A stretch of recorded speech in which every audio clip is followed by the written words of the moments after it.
The fake eviction notice crackled in my hands as I realized Brenda Kessler had just stepped into a trap she didn't even know existed. 6 a.m., this psychotic HOA president slides bogus court documents under my door like some criminal genius. Paper still warm from her printer, reeking of fresh toner and desperation. Misspelled legal terms, fake signatures, made-up case numbers, amateur hour at its finest. For months, Brenda had been hunting my Hispanic family with racist harassment. Every bogus violation, every invented fine, all building to this moment of actual document fraud.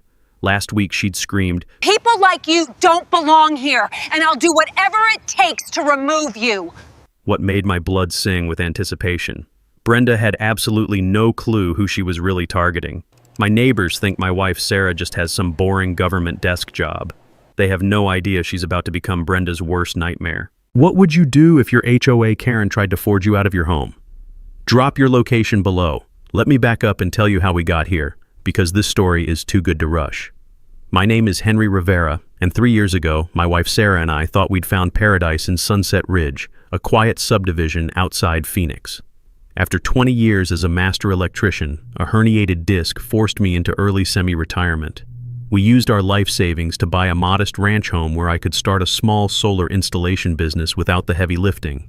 The neighborhood was perfect. 147 homes built in the late 90s, filled with retirees who actually waved and young families whose kids played street hockey until sunset. The smell of mesquite barbecue and chlorinated pool water drifted through desert evenings that felt like freedom itself. HOA fees were reasonable at $180 monthly, and the previous board focused on actual maintenance instead of power trips. Sarah loved the quiet anonymity. What our neighbors didn't know was that my wife's boring government job meant presiding over federal cases in the U.S. District Court for Arizona. She deliberately stayed vague, telling people she worked downtown at the courthouse because judges need privacy. After dealing with million-dollar fraud cases and constitutional law all day, she craved being just Sarah the neighbor, not Judge Rivera. The texture of our evening walks, soft asphalt still radiating heat, the distant sound of sprinklers clicking across lawns, felt like peace after years of Phoenix traffic and construction sites. For 2 blissful years, it worked perfectly. Then Brenda Kessler invaded our paradise. Brenda was 52, recently divorced from some tech executive, and had relocated from an exclusive California suburb where HOAs apparently operated like miniature police states. She drove a pristine white Lexus that gleamed like a weapon, and never appeared without perfect makeup that probably cost more than my monthly groceries.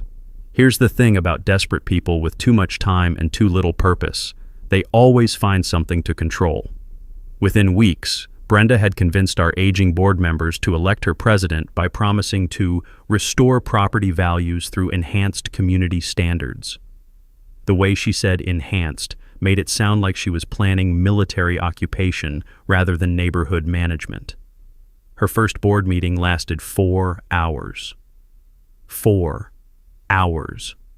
The poor secretary's hand cramped from taking notes as Brenda dissected every bylaw with surgical precision. The crunch of her designer heels on gravel became our neighborhood's new soundtrack as she prowled streets with a clipboard, hunting violations like some suburban predator. But here's what caught my attention. Brenda immediately targeted exactly 3 families for citations. The Lucys, who'd lived here 8 years without a single complaint. The Patels, whose only crime was hosting joyful family gatherings that involved, gasp, more than 6 cars. And us, the Riveras, who apparently committed treason by owning a work truck. Week 2 of the Brenda regime, I found her calling card under my windshield wiper.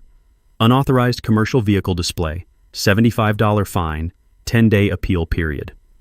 The paper had that crisp official weight that screamed someone was taking themselves way too seriously. That night, I spread the HOA bylaws across our kitchen table like battle plans, reading every microscopic word twice. Nowhere, absolutely nowhere, did it mention restrictions on commercial vehicles in your own driveway.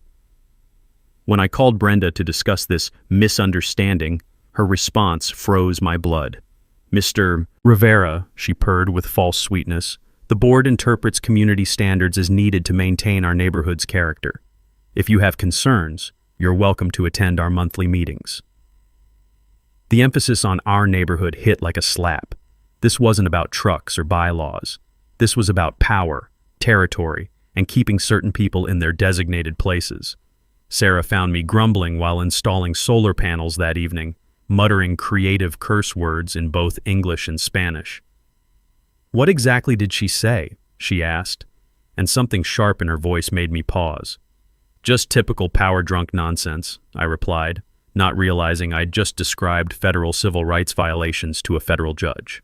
Over the next week, Sarah asked increasingly specific questions about HOA procedures, election processes, and oversight requirements. I should have recognized that analytical intensity, the same focus she brought to complex federal cases. But I was too angry to realize Brenda had just declared war on the wrong family. Brenda didn't waste time escalating her little war. 2 weeks after the truck citation, I woke up to another piece of paper tucked under my doormat like a passive-aggressive love note. This time, it was a lawn height violation, $150 fine plus $50 re-inspection fee. According to Brenda's professional measurement, my grass was 2.75 inches tall, exceeding the community standard of 2.5 inches. Wait, let me repeat that. 2 3/4 inches. She was fining me for grass that was a 1/4 inch too tall. I stood there in my boxers, morning coffee growing cold in my shaking hands, staring at this woman's insanity documented in official letterhead. The citation included time-stamped photos and claimed she'd used a calibrated measuring device to ensure accuracy. The paper still smelled faintly of her printer ink and what I could only describe as the scent of someone who'd lost their damn mind. Because apparently Brenda Kessler owned a grass ruler and the free time to crawl around my lawn measuring individual blades like some suburban forensic scientist. But here's where my construction background came in handy. 20 years of dealing with building inspectors had taught me that when someone throws bogus technical claims at you, you counter with real professionals. I called Rodriguez Landscaping, the same company that maintained half the neighborhood lawns, and hired them for an independent measurement. Carlos Rodriguez showed up the next day with equipment that made Brenda's calibrated device look like a toy. After 20 years cutting grass in Phoenix, he took one look at her photos and started chuckling. The sound of his measuring tape snapping against concrete echoed across my yard as he worked. "Senor Rivera," he said, wiping sweat from his forehead. "She measured during drought stress. When grass is thirsty, it compresses naturally. Your lawn was actually 2 inches when she measured it, well within any reasonable standard." The smell of freshly cut grass and morning sprinkler mist filled the air as Carlos explained how professional lawn measurement actually works. You measure in 3 spots, at optimal hydration, with grass standing naturally. Brenda had cherry-picked the tallest blade after deliberately overwatering her test area to make the grass stand taller. That's when I remembered something from my electrical licensing days. You always research the rules before challenging authority. Spent the next evening diving into Arizona HOA regulations, and that's when I discovered something beautiful hidden in the bureaucratic fine print. State law requires all HOA board elections to be certified with the county clerk within 30 days of the vote. It's one of those oversight requirements most people ignore, but it's absolutely mandatory. Invalid boards can't legally collect fines or enforce rules. As I scrolled through public records that night, guess whose paperwork was mysteriously missing? That's right. Brenda Kessler had never properly filed her election certification. Technically, her entire presidency was legally questionable. I was documenting everything now, photos, timestamps, audio recordings of our conversations. Sarah had casually mentioned that her courthouse job had taught her the importance of keeping detailed records, suggesting I treat this like building a case that might someday matter in ways I couldn't imagine. Smart woman, my wife. If only I'd known how smart. The pattern became clearer when Mrs. Lucy knocked on our door one evening, her usual cheerful demeanor replaced by obvious distress. The distant sound of her family's dinner preparation, sizzling garlic, steaming rice, the gentle clatter of chopsticks drifted from her kitchen windows. "Henry, did you get citations too? Brenda says our cooking smells are culturally inappropriate for the neighborhood standards." I felt my blood pressure spike. The aroma of the Lucy's authentic Chinese cooking had always been one of my favorite parts of evening walks. Now, apparently, stir-fry constituted a community violation. "She's targeting all of us," I told Mrs. Lucy, inviting her in. "The Hispanic family, the Asian family, the Indian family. Notice a pattern?" Over the next week, I organized informal coffee meetings with the Patels and Lucys. We compared citations and discovered the discrimination was even more systematic than I'd suspected. Mr. Patel, who worked as an accountant, had maintained meticulous records with the precision of someone who understood numbers don't lie. 43 citations in 6 months, he said, spreading papers across our kitchen table. 39 went to minority families. The 4 white families who got cited, all for serious violations like oil stains or broken fences. We get cited for cooking food and having the wrong skin color. The weight of calculated harassment settled over our meeting like desert dust after a storm. This wasn't random crazy behavior. This was deliberate, systematic discrimination designed to terrorize specific families into leaving. But then came the mini twist that changed everything. That Friday, Brenda called an emergency board meeting to discuss my escalating aggressive behavior and documented threats to community harmony. Apparently, questioning her authority with facts and professional measurements constituted domestic terrorism in her twisted worldview. The meeting notice arrived with a beautiful irony. She scheduled it for the same night as the monthly federal court administration meeting that Sarah attended downtown. Perfect timing for what would become the most important coincidence of this entire saga. The emergency board meeting was a masterclass in petty tyranny disguised as community concern. Brenda had transformed the clubhouse into her personal courtroom, complete with a folding table positioned like a judge's bench and name placards for the 3 board members who'd apparently agreed to this charade. The smell of stale coffee mixed with her overpowering perfume, something expensive and cloying that reminded me of funeral flowers. She'd also stacked the deck, inviting only her supporters while forgetting to notify the families she'd been targeting. Lucky for me, Mrs. Lucy had overheard the Peterson woman gossiping about it at the mailboxes and rallied the troops. "Ladies and gentlemen," Brenda began, her voice carrying the false authority of someone who'd binged legal dramas all weekend. "We're here to address Mr. Rivera's pattern of hostile behavior toward legitimate community enforcement." The way she emphasized legitimate while waving my professional lawn measurement report made my jaw clench. But 20 years of dealing with power-drunk inspectors had taught me the golden rule. Stay calm, stick to facts, let them destroy themselves with their own words. "I brought documentation for everyone," I said, distributing copies of the actual HOA bylaws alongside Rodriguez Landscaping's professional assessment. The paper felt crisp and official, real authority versus Brenda's manufactured drama. "Can you show me exactly where commercial vehicles are prohibited in private driveways?" Brenda's perfectly applied crimson lipstick compressed into a thin line of barely contained rage. "Mr. Rivera, the board interprets community standards based on the spirit of our covenant, not just literal wording." "The spirit?" I kept my voice level despite wanting to burst out laughing. "So you're enforcing rules that don't actually exist based on feelings?" That's when Harold Lucy, the elderly board treasurer who'd clearly been pressured into this meeting, found his backbone with the shaky voice of someone who'd finally reached his limit. "Brenda, I've read these bylaws 4 times now. There's absolutely nothing about trucks, lawn measurements, or cooking smells." The sound of papers rustling filled the uncomfortable silence as other attendees actually examined the documents I'd provided instead of just accepting Brenda's word as gospel. You could practically hear the collective realization that they'd been fed complete garbage for months, but desperate dictators never surrender gracefully. Brenda pulled out a manila folder with the theatrical flair of a prosecutor presenting murder evidence, her hands trembling slightly with suppressed fury. "Mr. Rivera has been conducting illegal surveillance on board members and encouraging frivolous complaints with county authorities to undermine legitimate community governance." "Surveillance?" The laugh escaped before I could stop it. "You mean the security cameras I installed on my own property after you started your harassment campaign?" "And those complaints aren't frivolous," Mrs. Lucy announced from the doorway, where she'd arrived with the cavalry, the Patels, Gonzalez family, and 3 other targeted households. "We verified with the county clerk. HOA board elections must be properly certified within 30 days of the vote." The silence that followed could have been measured with scientific instruments. Brenda's face cycled through a fascinating color spectrum from porcelain white to embarrassed pink to furious crimson as the implications hit her. "That's just a bureaucratic technicality," she stammered, but her voice had lost its earlier confidence. "Technicalities matter in legal proceedings," Mr. Patel said with an accountant's deadly precision. "Uncertified boards lack legal authority to collect fines or enforce regulations. We researched thoroughly. Here's what I learned about cornered narcissists that night. They always escalate rather than retreat.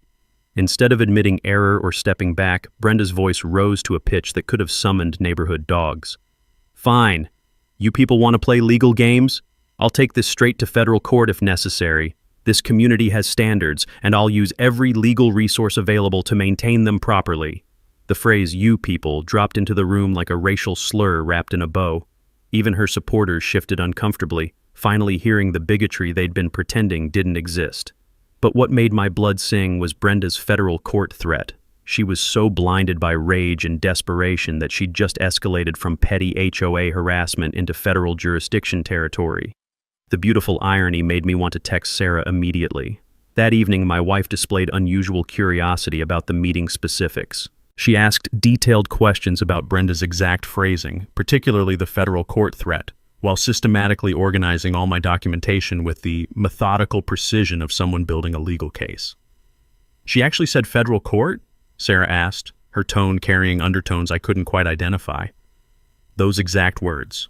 Why? Is that significant?" Sarah studied Brenda's citation paperwork for a long moment, her expression unreadable. "Federal courts handle civil rights violations and housing discrimination cases. If she keeps escalating toward actual legal action..." The sentence hung unfinished, but the implication was clear.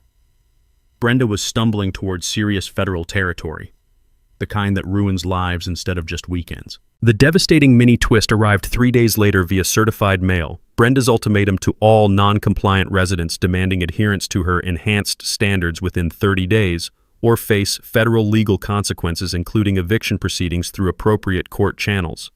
She'd just threatened federal action, claimed invalid authority, and promised eviction based on imaginary rules. The woman was systematically building a federal case against herself, one threatening document at a time. Brenda's certified letter threats triggered something she didn't expect: organized resistance. Within hours of those intimidating ultimatums hitting mailboxes, my phone rang nonstop. The Lucys, Patels, Gonzalez family. Even white neighbors who'd finally realized they might be next on Brenda's ethnic cleansing list. Everyone wanted the same answer. Could she actually evict us for cooking ethnic food? The answer was obviously hell no, but fear makes people irrational. Exactly what Brenda counted on to maintain her suburban dictatorship. That weekend, I organized a concerned homeowners meeting in our backyard. The aroma of Sarah's grilled corn mixed with cooling desert air as 18 families gathered around borrowed picnic tables, sharing horror stories that revealed systematic persecution disguised as community standards. She cited me for excessive cultural displays during my daughter's quinceañera, Maria Gonzalez said, her voice shaking with suppressed rage. Claimed the papel picado decorations violated visual harmony standards that don't exist anywhere in our bylaws. The sound of rustling papers filled the evening air as families compared citations. Mrs. Patel had been fined for aromatic violations during Diwali celebrations. Elderly Mr. Kim received warnings about his grandson's foreign language noise pollution in their own backyard. The Lucys got cited for unauthorized food preparation odors every time they cooked authentic Chinese meals. Meanwhile, Brenda's white neighbors hosted parties until 2 a.m., parked RVs blocking sidewalks, and maintained dead brown lawns without receiving a single violation notice. The discrimination wasn't subtle. It was documented, systematic, and completely illegal. I brought copies of actual HOA rules for everyone, I announced, distributing real bylaws alongside civil rights summaries that Sarah had mysteriously produced from her government office. Compare these to Brenda's invented violations. The collective realization was audible: gasps, muttered curses in multiple languages, and the distinctive sound of people discovering they'd been systematically scammed. Roughly 90% of Brenda's citations violated no actual community rules. She'd been manufacturing authority from pure bigotry, but Mr. Patel's bombshell revelation made everyone's blood run cold. "I analyzed 6 months of financial records," he said, spreading spreadsheets across our patio table with an accountant's deadly precision. "Brenda has collected $4,800 in completely illegal fines while diverting required maintenance funds to a personal account she controls." The desert evening suddenly felt 20 degrees colder. "Personal account?" I asked. "She's not just discriminating," Mr. Patel continued, his voice carrying the quiet authority of someone who understood numbers don't lie. She's embezzling community money while doing it. This isn't harassment anymore. It's federal fraud. The weight of that realization settled over our gathering like a thunderstorm. Brenda had escalated from racist HOA enforcement to actual federal crimes, stealing money while destroying lives. That's when Janet Peterson arrived, looking like she'd seen a ghost. Janet had been one of Brenda's original supporters, the kind of neighbor who believed authority figures deserved automatic respect. But she stumbled toward our group with the shaky steps of someone whose worldview had just imploded. "I need to tell you something," she said, her voice barely above a whisper. "Brenda called me today about final solutions for problematic residents. She wanted to know if the community would support legal action to permanently remove certain families." The phrase "final solutions" hit like a physical blow. Even in Arizona heat, I felt goosebumps crawl up my arms. "What kind of legal action?" Mrs. Lucy asked, though we all suspected the answer.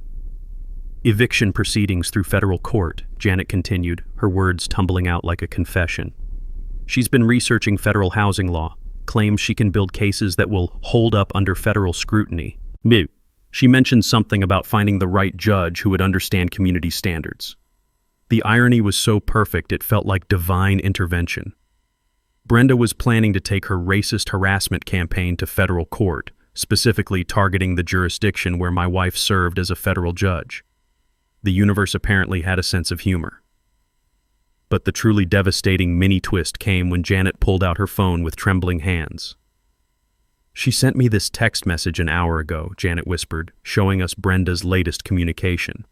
"Have identified optimal federal court strategy. Judge Rivera in district court, known for supporting property values over disruptive elements, will file preliminary eviction papers Monday targeting multiple problem families simultaneously." The blood drained from my face as I read those words. Brenda wasn't just planning federal fraud. She was specifically targeting my wife's court, planning to forge documents in Sarah's name, believing Judge Rivera would support her racist agenda. The woman was about to commit federal crimes against a federal judge's family, using that same judge's name and reputation to justify her actions.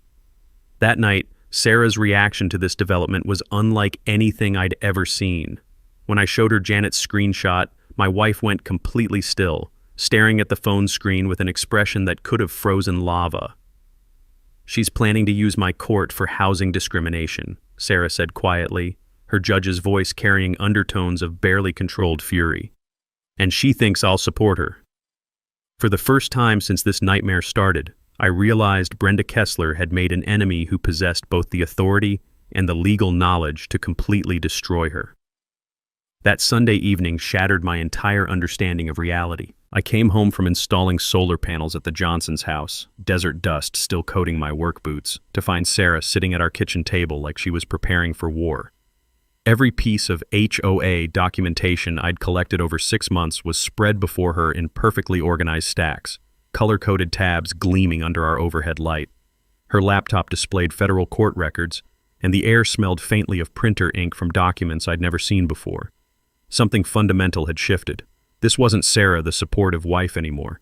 This was a federal judge conducting case analysis with surgical precision. "Henry, sit down."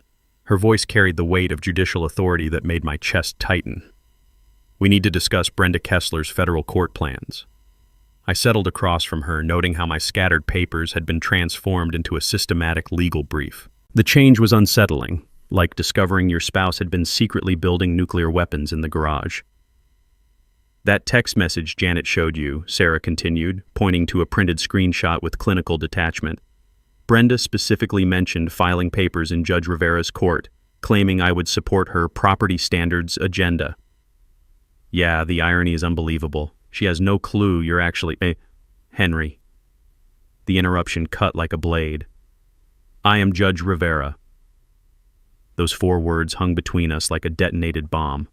The kitchen suddenly felt too small, too bright, too normal for the magnitude of what she'd just revealed. Of course she was Judge Rivera, Sarah Rivera, federal district judge for the District of Arizona.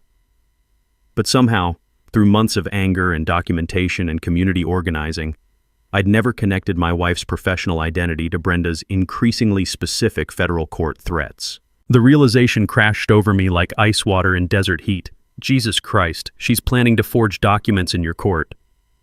It's catastrophically worse, Sarah said, opening a manila folder that materialized like evidence in a criminal trial. I researched our district's random case assignment system today. We have exactly 2 federal judges handling housing cases in this jurisdiction. My hands started trembling as the mathematics became clear. There's a 73% statistical probability that any federal housing case filed in this district gets randomly assigned to my docket, she continued with the ruthless precision of someone calculating prison sentences. The cosmic irony felt like divine intervention. So when Brenda files her fake eviction cases, they come directly to me for judicial review, Sarah finished. She's about to commit federal document fraud in my courtroom, targeting my family, forging my signature, believing I'll support her racist harassment campaign. The silence stretched between us, filled only by the distant hum of our refrigerator and the sound of my worldview completely restructuring itself. But Sarah wasn't finished destroying my assumptions. Everything Brenda has done constitutes federal civil rights violations under the Fair Housing Act, she said, producing another document bearing official federal seals that seemed to glow under our kitchen lights. Discriminatory enforcement, systematic harassment based on national origin, illegal fine collection, it's textbook housing discrimination. The paper felt heavy in my hands, weighted with the authority of federal law. When someone escalates from civil rights violations to document fraud, it becomes federal criminal territory, Sarah explained, her judicial mask slipping to reveal something that looked like barely contained anticipation. Federal fraud carries 5 years per count. Document forgery, impersonating federal officers, mail fraud. She could face decades in federal prison. This wasn't neighborhood drama anymore. This was federal criminal law with life-destroying consequences. What happens now? I whispered. Sarah's expression transformed from judge back to wife, professional composure giving way to something that resembled justice-seeking satisfaction mixed with protective fury. We document everything perfectly and let her commit the crimes, she said with chilling simplicity. I'll recuse myself from family-related cases, obviously, but criminal fraud goes to federal prosecutors who treat document forgery like attempted murder of the justice system itself. Her smile carried the weight of federal authority. Brenda Kessler is about to forge a federal judge's signature in that judge's courthouse while targeting that judge's family. The evidence will be overwhelming, and the consequences permanent. For the first time in months, I felt something approaching peace mixed with anticipation. The next week felt like preparing for the most important performance of my life. Sarah couldn't directly intervene. Judicial ethics required complete separation from any case involving our family. But she could guide me through building an airtight criminal case, ensuring that when Brenda inevitably committed federal fraud, the evidence would be absolutely bulletproof. Think of this like electrical work, Sarah explained over coffee Monday morning, her voice carrying the careful precision of someone walking ethical tightropes. Perfect documentation at every connection point, multiple backup systems, and foolproof safety measures. The analogy clicked immediately. 20 years of wiring houses had taught me that shortcuts electrocute people and sloppy work destroys careers. Building a federal case apparently required the same methodical attention to detail that kept buildings from burning down. First priority, surveillance equipment that would capture everything in courtroom-quality detail. That afternoon at Best Buy, I felt like a kid in a candy store spending $400 on wireless security cameras with 4K resolution and audio recording capabilities. The teenage salesman probably thought I was paranoid about porch pirates, but I was actually preparing to film federal crimes in real time. Installing those cameras was oddly therapeutic, each unit positioned like a perfectly placed electrical outlet, all feeding into a central recording system that backed up automatically to cloud storage. The satisfying snap of each mounting bracket reminded me of connecting circuit breakers, building a network designed to capture every detail when it mattered most. But here's something I learned about home surveillance. Neighbors notice when you suddenly install 6 cameras. Mrs. Peterson from across the street actually called to ask if we'd been robbed. I told her we were just being proactive about security, which technically wasn't lying. The technical preparation was only half our strategy, though. Sarah had carefully suggested I coordinate the affected families into what she diplomatically called a comprehensive record of community interactions. Translation: build an overwhelming mountain of evidence that would make federal prosecutors salivate. Tuesday evening's backyard meeting felt more like a military briefing than a neighborhood gathering. The aroma of Sarah's grilled portobello mushrooms mixed with desert sage as 15 families gathered around our patio table, armed with smartphones, notebooks, and a shared hunger for justice. From this moment forward, every interaction gets recorded, I announced, distributing evidence collection guides that Sarah had mysteriously found online. The paper still smelled like fresh printer toner and legal expertise. Arizona law allows one-party consent recording, which means you can legally document conversations without telling the other person. I remembered my licensing exam days when an instructor taught us that the best electrical systems have redundant safety measures. If one breaker fails, backup systems prevent disasters. That principle applied perfectly here. Mrs. Lucy raised her hand tentatively. What if Brenda tries to fine us for recording her harassment? Let her try, I replied with a grin that felt genuinely predatory. Recording isn't a violation of any actual HOA rule, it's just smart protection against people who abuse authority. We established a shared Google Drive where everyone could upload documentation. Photos, audio recordings, copies of bogus citations, financial evidence of illegal fine collection. Mr. Patel, with his accountant's obsession for systematic organization, volunteered to maintain a master spreadsheet tracking every federal housing law violation. The beauty of our surveillance web was its redundancy. If Brenda targeted one family, 12 others would witness and document it. If she attempted private intimidation, audio recordings would preserve every threatening word. She was walking into a documentation network that would capture her federal crimes in exhaustive detail. Wednesday brought intelligence that made my pulse quicken with anticipation. Janet Peterson called with information that felt like Christmas morning wrapped in justice. Brenda asked me to research federal court filing procedures, she whispered conspiratorially. She wants to know how to submit documents that look professionally prepared for federal judicial review. The woman was literally researching how to commit more convincing fraud. The irony was so perfect it felt orchestrated by cosmic justice. She also mentioned needing help with proper judicial formatting, Janet continued breathlessly. Said she wanted her papers to meet federal court standards so Judge Rivera would take them seriously. I had to bite my tongue to prevent laughing out loud. Brenda was preparing to forge Sarah's signature while trying to impress Sarah with her professionalism. If Shakespeare had written HOA dramas, this would be the climactic irony. By Thursday, our trap was essentially complete. Every family had recording capability, the documentation system was operational, and Brenda was unknowingly building her own federal case with each increasingly desperate threat. But Sarah's final guidance was crucial for the performance ahead. When she serves those fake federal papers, Sarah said during our evening walk, her voice barely audible above the sound of sprinklers clicking across lawns, your reaction must be absolutely perfect. Act shocked, frightened, confused, exactly how innocent people respond to official federal court documents. The desert air carried blooming Palo Verde fragrance as we discussed the psychology of our trap. Brenda needed to believe her federal fraud was successfully terrorizing us into submission. Only complete confidence would drive her to commit the crimes that would destroy her permanently. How much longer? I asked. Sarah's smile was barely visible in twilight shadows. Soon. Desperate people escalate quickly when they smell victory. The trap was set, cameras rolling, evidence systems ready. When Brenda committed federal fraud against our family, we'd deliver it to prosecutors with perfect documentation and a satisfied smile. Brenda's desperation reached its breaking point the following Monday morning at exactly 6:17 a.m. I know the precise time because our security cameras captured everything in crystal clear 4K resolution. Brenda tiptoeing across our front yard like a suburban ninja, sliding an official-looking envelope under our door with the theatrical flair of someone who believed she was delivering a death sentence.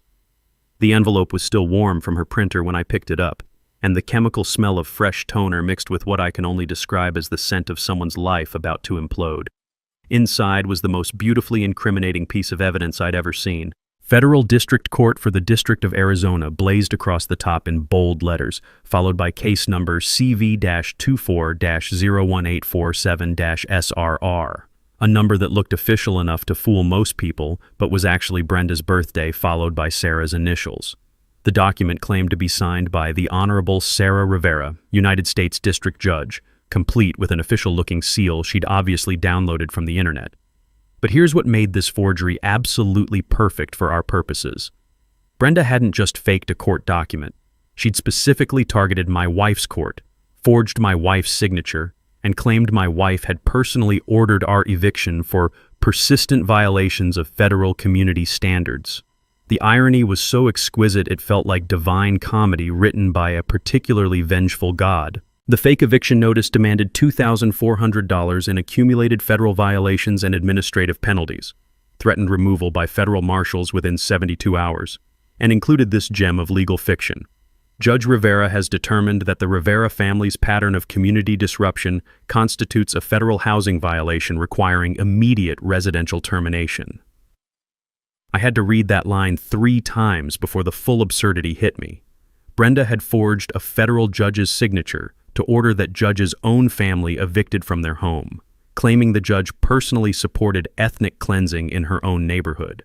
The woman had achieved a level of cosmic irony that physicists probably couldn't measure. Following Sarah's coaching, I immediately called the federal courthouse to verify this shocking court order. The clerk who answered sounded genuinely confused as she searched their system. "Sir, we show no case filed under that number," she said with professional bewilderment. "And Judge Rivera hasn't issued any residential eviction orders this month. This document doesn't appear in our records." "So it's fake?" I asked, playing the role of terrified homeowner perfectly. "I can't make that determination over the phone, but if someone is forging federal court documents, that's a serious federal crime. You should contact the FBI immediately." The beautiful thing about Brenda's escalation was its systematic thoroughness. She hadn't just committed one federal crime, she'd committed approximately 7. Document forgery, impersonating a federal officer, mail fraud, civil rights violations, and my personal favorite, using the U.S. mail to threaten federal officials, since she'd mailed threats to a federal judge's family.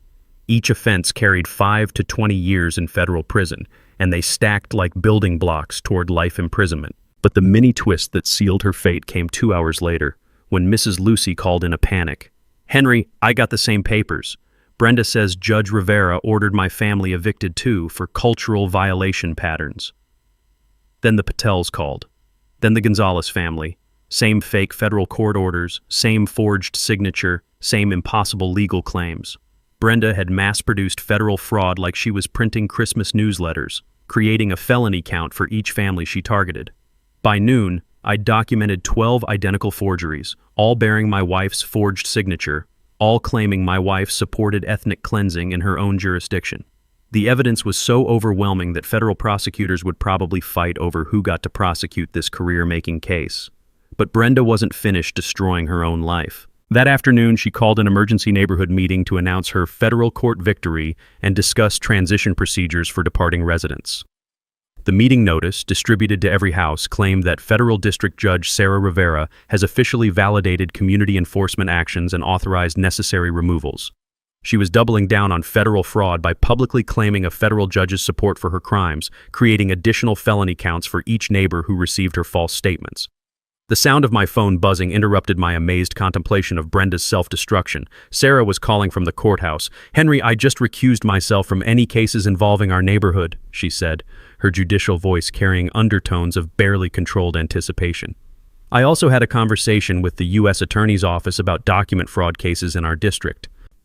And they're very interested in people who forge federal judges' signatures. Apparently it's considered an attack on the federal judiciary itself, which they take more seriously than murder." That evening, as I uploaded our latest evidence to the federal complaint system, I felt like an electrician who'd just completed the most satisfying installation of his career. Every wire was perfectly connected, every safety system operational, every circuit ready to deliver exactly the voltage Brenda deserved. She'd committed enough federal crimes to justify a RICO investigation, and tomorrow's meeting would give her the opportunity to add conspiracy charges to her growing collection. The trap had worked perfectly. Now we just had to let her spring it publicly.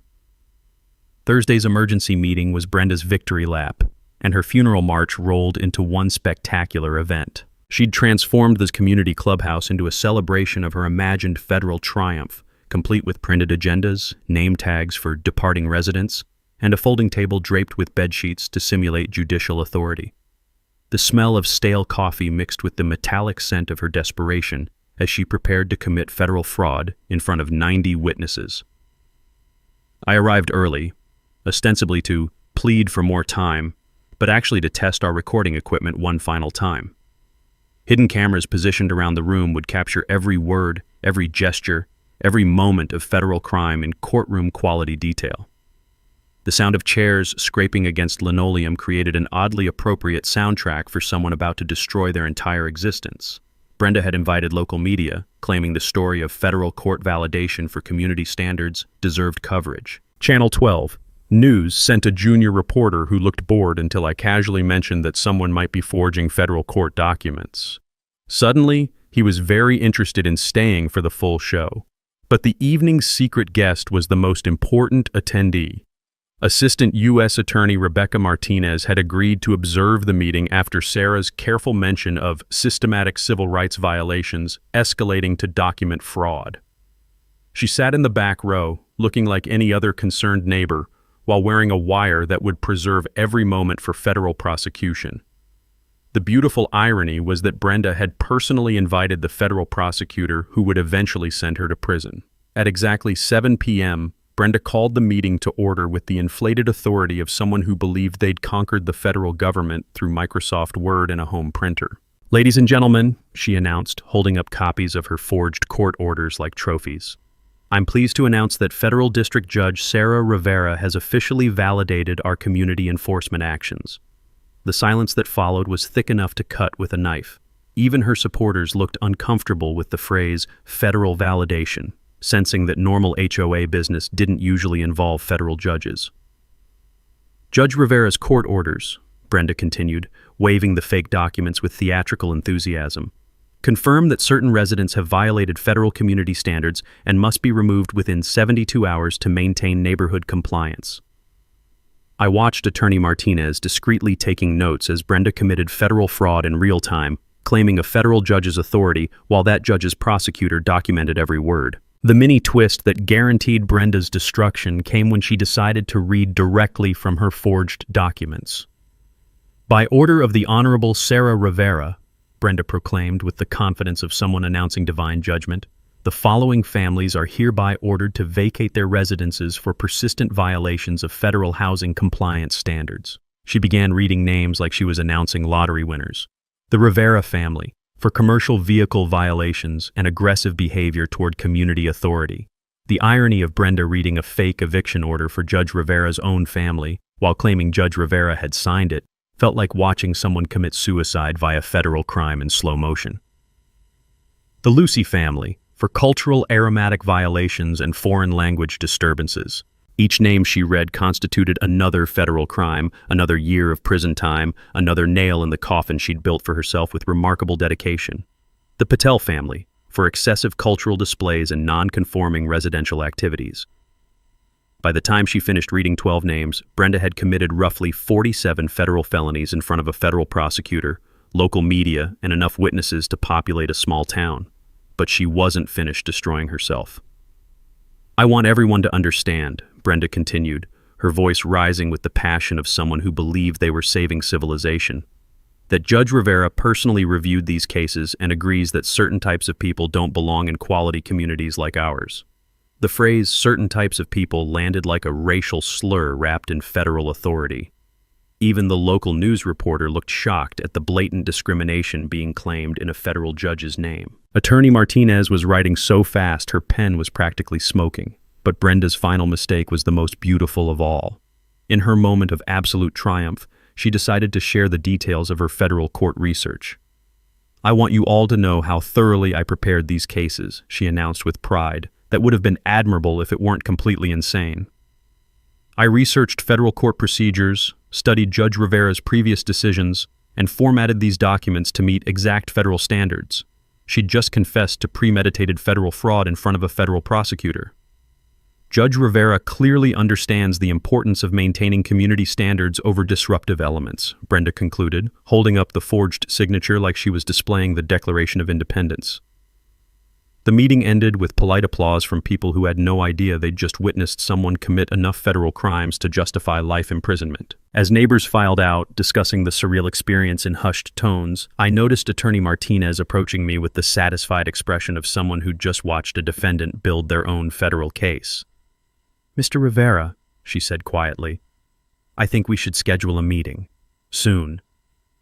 Outside, the desert air felt electric with anticipation, like the moments before a monsoon storm breaks over Phoenix. Brenda had given federal prosecutors enough evidence to write legal textbooks about document fraud.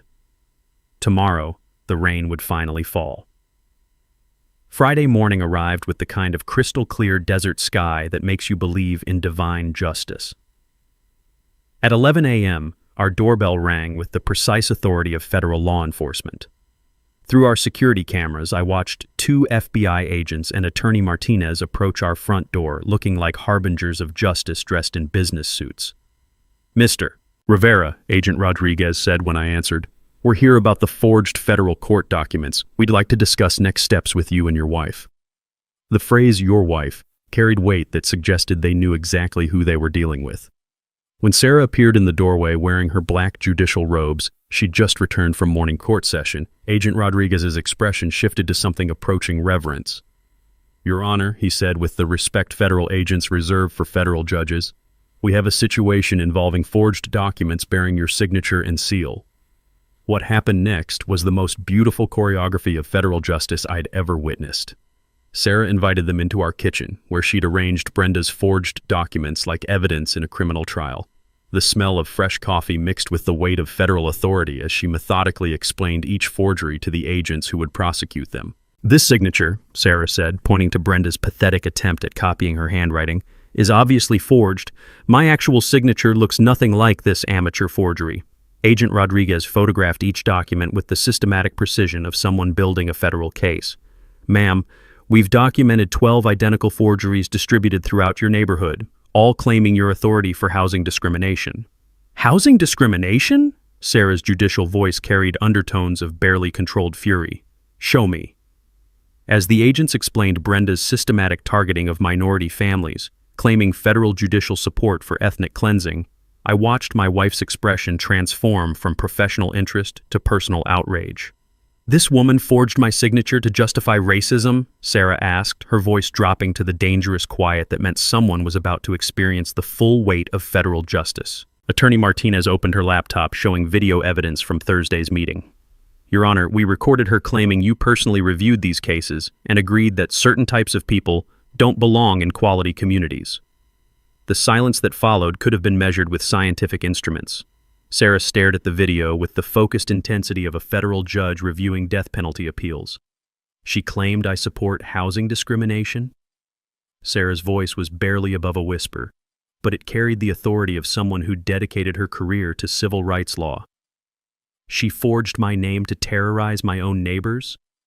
That's when Sarah made the decision that would define Brenda's fate. "Agent Rodriguez," she said with judicial finality, "I want this woman arrested today. Not next week, not after additional investigation. Today. She committed federal fraud against a federal judge's family while claiming that judge supports ethnic cleansing." The agents exchanged glances that suggested they'd been hoping for exactly this response. "Your Honor," Attorney Martinez said carefully, "we'd like to arrest her publicly. At today's follow-up community meeting, she's called to discuss federal compliance deadlines." Sarah's smile was sharp enough to cut diamond. "Make it educational." At 3 p.m., the entire neighborhood gathered in the clubhouse for what Brenda had advertised as a federal compliance celebration. She'd prepared certificates thanking families who supported her enforcement actions and deportation notices for families she'd targeted. The setup was perfect. Local media, 89 residents, and Brenda holding court like she'd conquered the federal government through determination and racism. "Ladies and gentlemen," Brenda announced with the confidence of someone who believed they'd won the lottery, "I'm pleased to announce that Judge Rivera has expedited our community improvement timeline."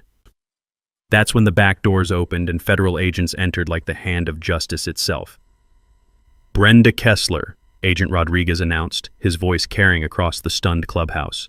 "You're under arrest for federal document fraud, impersonating federal officers, and civil rights violations." The silence that followed was so complete, you could hear people's hearts stopping. Brenda's face went through an incredible transformation, from confident to confused to terrified, as she realized that her forged federal court orders were about to become real federal court cases. "There must be some mistake," she stammered, still holding her fake certificates like they could protect her from reality. "No mistake," Attorney Martinez said, approaching with handcuffs that gleamed under the clubhouse lights. "You forged a federal judge's signature 12 times, claimed federal authority for housing discrimination, and committed mail fraud against federal officials." But the moment that made this perfect justice came when Sarah entered the room, still wearing her judicial robes, looking like the embodiment of federal authority that Brenda had been impersonating. The collective gasp from 89 neighbors created a sound like wind rushing through a canyon. "Ms. Kessler," Sarah said with judicial gravity that filled every corner of the clubhouse, "you forged my signature, impersonated my court, and claimed I support the exact type of discrimination I've spent my career fighting." Brenda's legs gave out. She actually collapsed into a folding chair as the full magnitude of her mistake became clear. "You're Judge Rivera?" she whispered, her voice carrying the horror of someone realizing they'd just declared war on the federal government. "I am," Sarah replied with finality that sounded like a gavel striking. "And you're under arrest." The federal case moved through the system with the unstoppable momentum of an avalanche. Brenda Kessler pled guilty to 14 federal felony counts rather than face trial, where Attorney Martinez had promised to present enough evidence to write legal textbooks about document fraud. The courtroom was packed with our neighbors when Judge Morrison, Sarah had recused herself, sentenced Brenda to 32 months in federal prison, followed by 3 years supervised probation. The best part? Sarah testified as a victim of identity theft, explaining to a federal courtroom how Brenda had forged her signature to justify housing discrimination. Watching my wife describe the psychological impact of having her judicial authority used to terrorize her own neighbors was like witnessing poetry written in legal language. "Your Honor," Sarah had said with the quiet dignity of someone who dedicated her career to justice, "having my name and reputation used to justify racism represents an attack not just on my family but on the federal judiciary itself." Brenda was ordered to pay $127,000 in restitution, covering our legal costs, moving expenses for families who'd fled her harassment, and damages for emotional distress. The federal seizure of her assets, including her pristine white Lexus and overpriced house, barely covered half the judgment. But the legal consequences were just the beginning of Brenda's comeuppance. The story went viral within hours of her arrest. HOA president tries to evict federal judge's family using forged court orders became national news, trending on every social media platform and inspiring countless memes about suburban racism meeting federal justice. CNN interviewed Sarah about HOA abuse and federal oversight. The New York Times wrote a feature about housing discrimination in retirement communities. 60 Minutes did a segment on Brenda's case that turned her into the poster child for everything wrong with unchecked HOA authority. Her humiliation was complete, permanent, and thoroughly deserved. Meanwhile, our community transformed into something beautiful. Mrs. Lucy was elected HOA president unanimously, running on a platform of actual community building instead of racist harassment. Her first official act was establishing the Sunset Ridge Diversity Council, ensuring that all families felt welcome regardless of ethnicity, language, or cultural practices. The illegal fines were refunded with interest from Brenda's house sale. Mr. Patel organized financial literacy workshops for families who'd been scammed. The Gonzalez family started monthly cultural celebrations that filled our clubhouse with authentic food, traditional music, and the sound of children playing together. My solar business exploded with referrals from neighbors who'd watched me stand up to federal fraud. I'm now installing panels throughout Phoenix, employing 3 full-time technicians and planning expansion into renewable energy consulting. Sarah took a sabbatical to write Fighting HOA Abuse, a legal guide for homeowners, which became required reading in law schools nationwide. The book's dedication reads, "For everyone who ever faced discrimination disguised as community standards." But the most satisfying transformation was watching our neighborhood evolve from Brenda's segregated suburb into an actual community. Evening walks now smell like a United Nations food festival. Mrs. Lucy's stir-fry, the Patel's curry, Maria's tamales, and Sarah's experimental fusion cooking creating an aromatic symphony that represents everything Brenda tried to destroy. The sound of children speaking multiple languages fills our streets.